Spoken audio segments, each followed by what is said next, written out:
دیر آمدم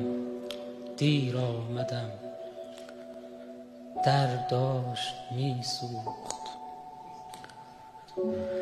جانکاه قرآنی که زیر دست و پا بود، جانکاه تر آیات کوثر داشت می سوخت. شب بود بعد از شام برگشتم به خانه، دیدم که بعد از قرنها در داشت می سوخت. ما عشق را پشت در این خانه دیدیم، ما عشق را پشت در این خانه دیدیم.